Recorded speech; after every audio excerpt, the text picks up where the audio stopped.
Assalamualaikum warahmatullahi wabarakatuh.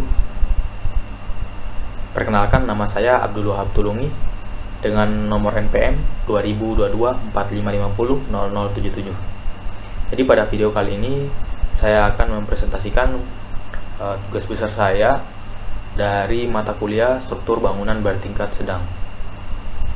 Jadi pada tugas ini saya merancang sebuah bangunan dengan fungsi apartemen mewah. Dan untuk struktur bangunannya saya menggunakan sistem struktur rangka pemikul yang dikombinasikan dengan struktur inti.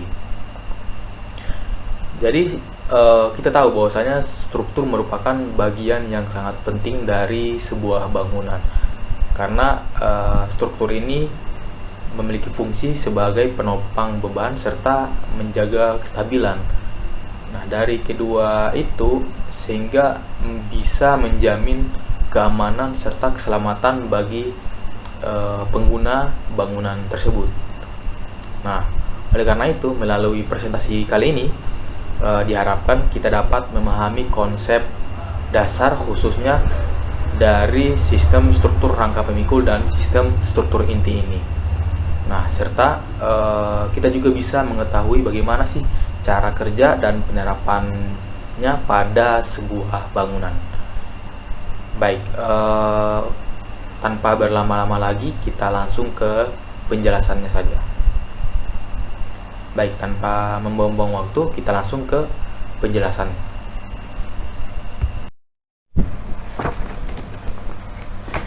Baik, sebelum kita masuk ke pembahasan yang lebih dalam, di sini saya akan menjelaskan dulu komponen-komponen yang sudah saya kerjakan sebelum saya merancang bangunan ini. Yang pertama, untuk fungsi bangunan sendiri sudah saya jelaskan sebelumnya, yaitu apartemen mewah. Dan untuk jenis tanah di lokasi pembangunan, untuk jenis tanahnya yaitu sedang, berdasarkan buku dari referensi buku dari Pak Jimmy. Kemudian untuk zona gempa, berdasarkan buku Pak Jimmy juga, bangunan ini berada di zona gempa D. Dan untuk sistem modular yang digunakan di bangunan ini yaitu menggunakan dimensi 50 meter persegi. Luas lahan berada di angka 8.000 meter persegi. KDB 50%, KLB 4, dan koefisien tapak bangunan atau KTB 1,3. Dan untuk sistem struktur bangunan ini menggunakan sistem struktur rangka pemikul dan inti. Bentuk bangunannya sendiri yaitu berbentuk huruf Y. Baik, selanjutnya yaitu perhitungan dari bangunan ini. Yang pertama ada KDB atau koefisien dasar bangunan. Jadi di bangunan ini dengan luas lahan 8.000 meter persegi, maka diperoleh hanya 4.000 meter persegi saja yang boleh dibangun berdasarkan regulasi lokasi tersebut. Kemudian untuk jumlah lantai hanya dibolehkan 8 lantai saja berdasarkan KLB setempat. Kemudian untuk koefisien tapak basement sendiri yaitu diperoleh hanya 65% saja dari luas lahan atau sekitar 5.200 meter persegi. Kemudian untuk dimensi balok sendiri di sini ada dua jenis dimensi, yaitu dimensi balok pada basement, kemudian yang kedua ada dimensi balok dari lantai 1 bangunan sampai lantai 8. Nah, untuk lantai 1 sampai lantai 8 memiliki dimensi balok yaitu 20 cm sampai dengan 40 dikali 40 cm. Kemudian untuk balok basement sendiri dimensinya yaitu 90 cm dikali 45 cm. Kemudian untuk jarak antar lantai dari bangunan ini yaitu 3,2 meter. Dan untuk unit apartemen yang ada di bangunan ini itu sekitar 280 unit yang setiap lantainya terdapat unit apartemen. Kemudian untuk total pengguna bangunan ini yaitu sekitar 640 orang, kemudian ditambah dengan 10% dari pengunjung dan petugas. Jadi total keseluruhannya yaitu 704 orang. Kemudian untuk bangunan ini sendiri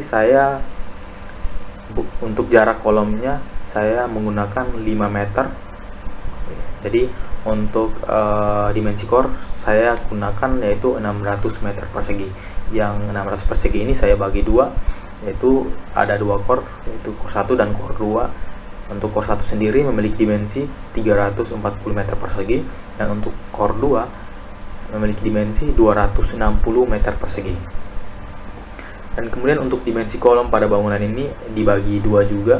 Yang pertama untuk dimensi kolom dari lantai 1 sampai dengan lantai 8, dimensi kolomnya yaitu 50 kali 50 cm. Kemudian untuk kolom basement sendiri sekitar 55 kali 55 cm. Kemudian di sini ada lift juga, ada perhitungan lift. Untuk perhitungan lift sendiri yang pertama yaitu waktu bolak-balik atau waktu perjalanan lift yaitu sekitar 3,7 menit. Kemudian untuk beban puncak lift yaitu sekitar 11.995 kg. Dan untuk jumlah lift yang dibutuhkan di bangunan ini yaitu berdasarkan perhitungan yang telah saya lakukan, diperlukan 7 buah lift ditambah dengan 1 lift barang, maka totalnya menjadi 8 buah lift. Nah, untuk tangga sendiri di sini saya menggunakan dimensi tangganya yaitu untuk lebarnya sekitar lebar dari keseluruhan tangga yaitu 250 cm atau 2,5 meter, dan untuk panjang dari tangga ini sendiri sekitar 363 atau 3,63 meter. Untuk jumlah anak tangga di tangga kali ini sekitar 18 anak tangga yang ditambah dengan satu bordes, maka satu bordes dengan ukuran dimensi 1,2 meter. Dan untuk lebar dari tiap anak tangga atau lebar tapak dari tiap anak tangga yaitu sekitar 27 cm, dan lebar dari tiap anak tangganya sekitar 1,2 meter. Kemudian di sini ada perhitungan parkiran. Jadi untuk perhitungan parkiran sendiri dibagi dua, yaitu untuk parkiran motor dan parkiran mobil. Untuk perhitungan parkiran ini sendiri berdasarkan standar dari SNI 03173/2004 Perda DKI Jakarta. Jadi untuk perhitungan sendiri diperoleh untuk parkiran mobil yaitu sekitar 2.280 meter persegi, karena terdapat kurang lebih 180 unit mobil yang akan parkir di lahan ini. Kemudian untuk motor sendiri diperoleh terdapat 180 motor juga. Untuk luas lahan yang menampung 180 motor ini yaitu sekitar 270 meter persegi. Selanjutnya di sini ada perhitungan dari stabilitas bangunan. Dari stabilitas bangunan ini saya perjelaskan kembali. Untuk fungsi bangunan sudah yaitu apartemen mewah. Kemudian untuk jumlah lantai yaitu 8 lantai, dan luas lantai bangunan sekitar 4.000 meter persegi. Dan untuk jarak lantai ke lantainya yaitu 3,2 meter. bentuk bangunan atau bentuk denahnya yaitu Y, dan untuk sistem struktur yaitu struktur rangka pemikul yang dikombinasikan dengan inti. Dan untuk beban dari struktur ini yaitu berdasarkan referensi buku Pajimi yaitu 0,35 meter kubik per meter persegi. Kemudian untuk lokasi di Jakarta dengan zona atau jenis tanah yaitu tanah sedang. Kemudian untuk material atau bahan yang digunakan pada bangunan ini yaitu material beton dengan berat sekitar 2,4 ton per meter persegi.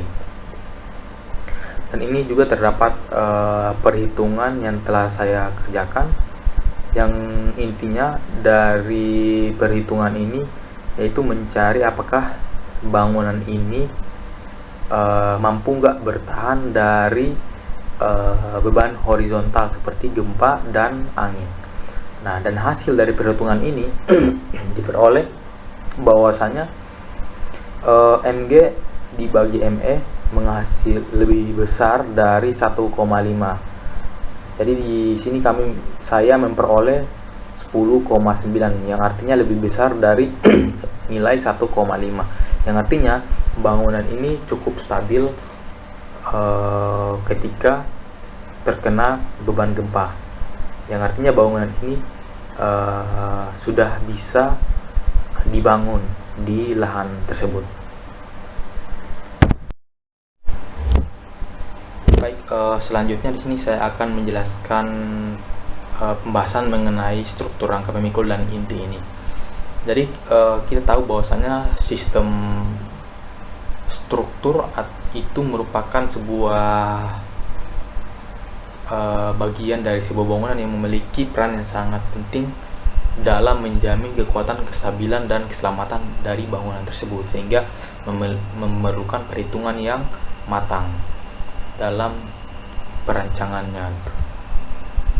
Jadi di sini saya akan bahas tentang kedua struktur tadi. Yang pertama di sini ada struktur rangka atau struktur rangka pemikul atau kita kenal sebagai frame. Jadi struktur rangka ini merupakan memiliki komponen-komponen seperti balok dan kolom. Kemudian untuk struktur inti sendiri memiliki komponen seperti dinding geser atau kita kenal sebagai shear wall. Jadi kedua struktur ini memang secara fungsi memiliki fungsi yang berbeda, namun ketika dikombinasikan menjadikan sebuah bangunan itu lebih stabil gitu. Baik, secara pengertian untuk struktur rangka pemikul sendiri merupakan struktur yang tersusun dari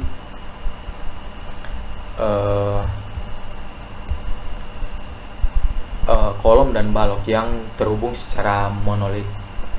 Kemudian untuk secara fungsinya untuk menahan beban vertikal gitu, seperti beban mati yaitu beban struktur, kemudian beban hidup seperti manusia atau pengguna dari bangunan itu sendiri, yang nanti disalurkan ke kolom dan kolom disalurkan ke fondasi.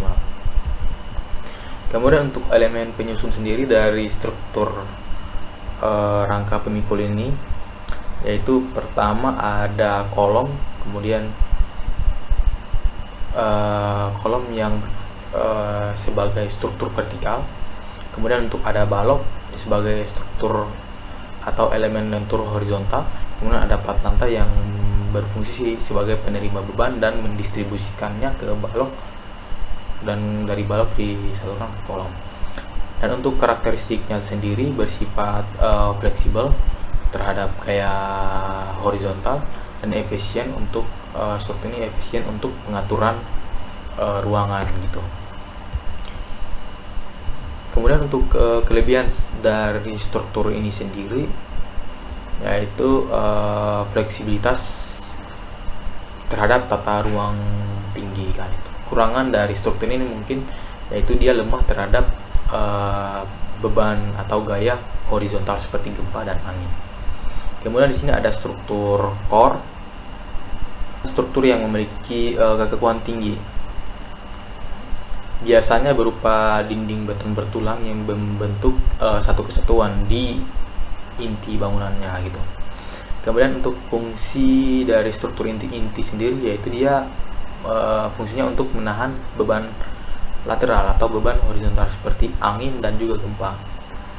Nah, kelebihan dari struktur core ini sendiri yaitu dia itu efektif untuk menahan beban horizontal gitu, seperti angin dan juga gempa. Dan juga struktur inti ini menambah kekakuan yang pada struktur secara signifikan gitu. Namun untuk kekurangannya sendiri mengurangi fleksibilitas ruang gitu, dan untuk struktur inti sendiri gitu. Kemudian kekurangan lainnya yaitu membutuhkan perencanaan struktur yang lebih matang jika kedua sistem struktur ini, yaitu rangka pemikul dan inti, dikombinasikan gitu. Nah, maka karena kedua struktur ini memiliki fungsi yang berbeda, sehingga ketika dikombinasikan keduanya itu bisa menghasilkan sebuah struktur yang kuat gitu, karena keduanya saling melengkapi gitu. Yang pertama, struktur rangka pemikul berfungsi sebagai penahan beban vertikal, dan struktur inti sendiri berfungsi untuk menahan beban horizontal gitu, sehingga ketika dikombinasikan menghasilkan sebuah struktur bangunan yang lebih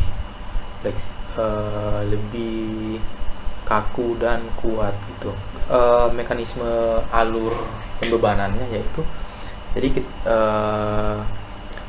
beban dari bangunan akan diterima oleh plat lantai, yang kemudian dari plat lantai itu disalurkan bebannya ke balok, dan balok nanti dari balok sendiri disalurkan ke kolom, dan kolom menyalurkannya ke pondasi, dan pondasi akan menyalurkannya ke tanah. Sedangkan untuk rangka pemikul. Sedangkan untuk mekanisme alur beban pada struktur core atau struktur inti, yaitu dengan cara gaya gempa dan angin sebagian besar ditahan oleh inti gitu. Jadi inti yang cover keseluruhan bangunan. Kedua struktur ini itu menghasilkan struktur yang stabil, aman, dan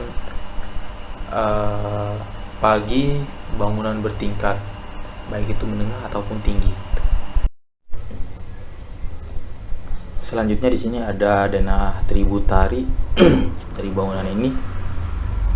Jadi pada gambar denah tributari dan kolom terlihat bahwa bangunan ini memang menggunakan grid struktur dengan jarak antar kolomnya dominan sekitar 5 meter. Setiap kolom memiliki luas tributari yang berbeda-beda. Contoh dari gambar ini, untuk luas tributari area dari tiap kolom ada yang 2,5 kali 2,5 meter. Kemudian ada yang 2,5 kali 5 meter, dan ada juga yang 5 kali 5 meter. Di setiap kolom menahan beban struktur yang berbeda-beda tergantung dari posisi kolomnya pada dalam grid struktur. Kemudian di sini juga terdapat tributari area balok. Untuk tributari balok sendiri yaitu lebar plat lantai yang bebannya diteruskan ke satu balok gitu. Jadi lebar dari tributari balok ini diambil dari setengah jarak antara balok di sebelah kirinya dan kanannya gitu. Contohnya di sini ada yang dimensinya itu 2,5 kali 5 dan ada yang 5 kali 5 meter. Sedangkan untuk tributari core sendiri di sini ada dua. Yang pertama, core 1 memiliki dimensi tributarinya yaitu 1724 meter persegi, dan untuk core 2 memiliki luasan tributarinya yaitu 520 meter persegi. Jadi kesimpulan dari pembahasan ini untuk tributary area sendiri, yang pertama, setiap kolom memiliki luas tributary yang berbeda tergantung posisinya, baik itu kolom maupun balok memiliki luas tributary yang berbeda. Kemudian beban lantai didistribusikan secara logis melalui grid struktur. Kemudian yang ketiga, denah tributary membantu memastikan bahwa sistem rangka pemikul momen bekerja secara efisien dan aman. Baik, selanjutnya di sini ada gambar denah lantai 1. Jadi berdasarkan denah lantai 1, bangunan ini menggunakan sistem struktur rangka pemikul momen yang memang terdiri dari kolom, balok, dan plat lantai yang tersusun dalam grid struktur yang teratur. Jadi pada denah ini juga terlihat pola kolom yang menyebar merata mengikuti modul ruang, baik pada area publik seperti lobi, retail, maupun area kantor. Grid kolom ini memang berfungsi untuk meneruskan beban vertikal secara langsung ke pondasi. Selain itu juga pada denah lantai 1 ini juga terlihat ada 2 buah core struktur yang ditandai dengan core 1 dan core 2, yang mana di setiap core-nya itu berisi tangga dan juga lift. Walaupun terdapat core, sistem utama pada penahan gaya lateral tetap didominasi oleh rangka pemikul momen, di mana sambungan balok kolom dirancang kaku agar mampu menahan momen akibat dari gempa. Jadi intinya rangka kolom dan balok memang membentuk sistem utama penahan beban vertikal dan horizontal melalui sambungan yang kaku. Selanjutnya penjelasan mengenai denah lantai tipikal atau lantai 2 sampai dengan lantai 8. Jadi pada denah lantai 2 hingga lantai 8 ini terlihat bahwa memang pola grid strukturnya memang relatif konsisten dengan lantai bawah. Jadi kolom-kolom tetap berada pada posisi yang sama seperti yang ada pada lantai 1, yang sehingga memang alur beban dari lantai atas ke bawah berjalan lurus dan efisien gitu. Kemudian balok menghubungkan kolom di setiap lantai dan sekaligus berfungsi sebagai elemen pemikul momen saat bangunan menerima gaya gempa. Jadi di denah lantai tipikal ini juga menunjukkan bahwa sistem rangka pemikul momen memungkinkan fleksibilitas tata ruang dari unit apartemen, karena memang tidak menggunakan dinding struktural yang masif sebagai elemen utamanya gitu. Nah, untuk ciri bahwasanya ini merupakan penggunaan struktur rangka pemikul momen. Yang pertama, di sini tidak banyak dinding geser struktural. Kemudian yang kedua, mungkin ruang relatif fleksibel. Kemudian yang ketiga, kekuatan lateral berasal dari aksi momen dan momen balok kolom. Selanjutnya ada di sini ada gambar potongan AA dan juga BB. Jadi untuk gambar potongan ini memang menjelaskan bagaimana beban vertikal dari struktur ini disalurkan gitu. Terlihat bahwasanya pada gambar potongan ini memang kolom dirancang terus menerus dari lantai 8 sampai dengan lantai 1 tanpa terputus antar lain. Ini merupakan syarat penting dalam sistem rangka pemikul momen karena memang kolom berperan sebagai elemen utama penyalur gaya aksial dan momen lentur gitu. Kemudian hubungan balok dan kolomnya kalau dilihat dari gambar potongan ini, jadi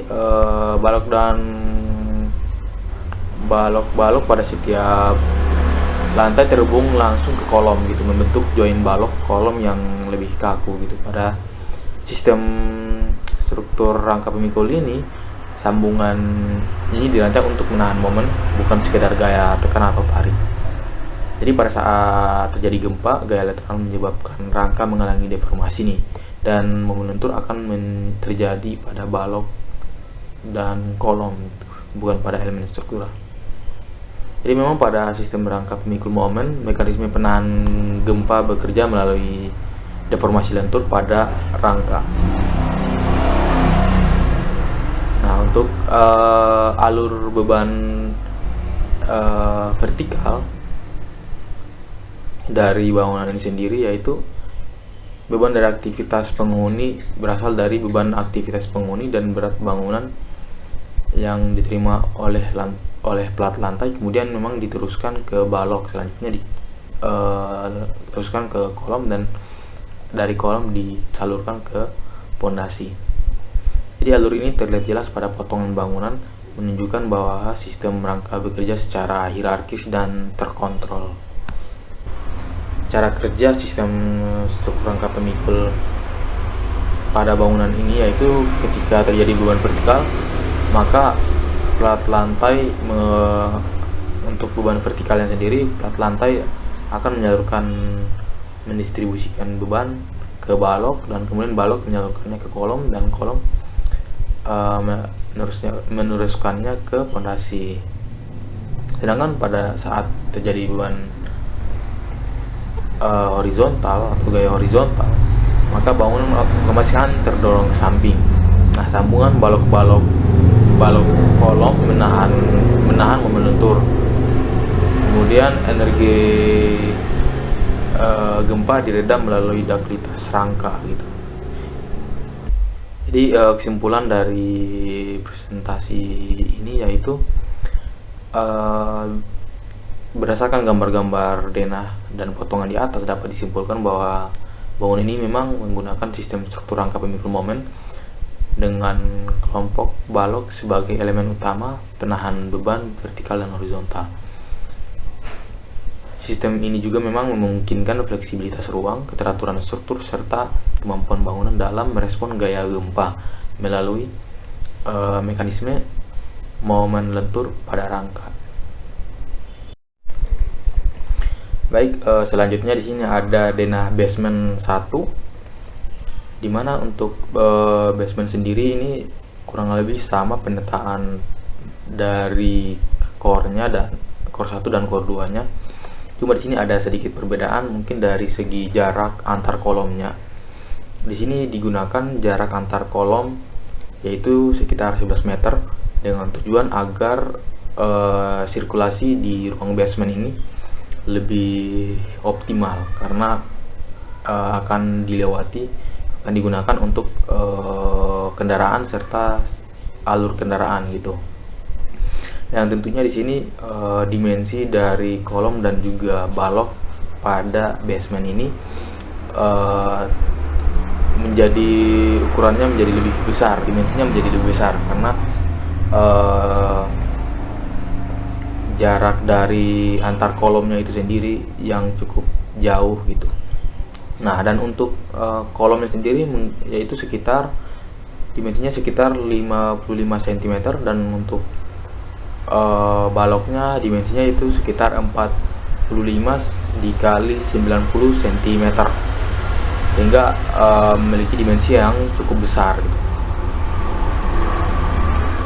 Dan di basement sendiri saya menggunakan transfer beam. Tujuannya agar setiap balok itu menahan dari beberapa kolom di atasnya gitu. Jadi untuk alur transfer bebannya itu cara kerjanya sama kayak struktur di atasnya, cuma berbedanya di sini di basement ini hanya terdapat 3 kolom yang menahan dari beberapa kolom di atasnya gitu. Sehingga itulah kenapa dimensi dari kolom dan juga baloknya itu memiliki ukuran yang lebih besar dari pada kolom dan balok yang ada pada bangunan di atasnya. Selanjutnya di sini juga ada basement 1 yang memiliki ukuran yang lebih kecil, karena ini merupakan sisa dari perhitungan basement yang di atasnya. Jadi memiliki dimensi ukuran basement yang lumayan kecil, sedangkan untuk dimensi kolom dan balok tetap masih sama seperti basement di atasnya. Mungkin itu saja presentasi dari saya. Mohon maaf bila ada kata yang salah. Wassalamualaikum warahmatullahi wabarakatuh.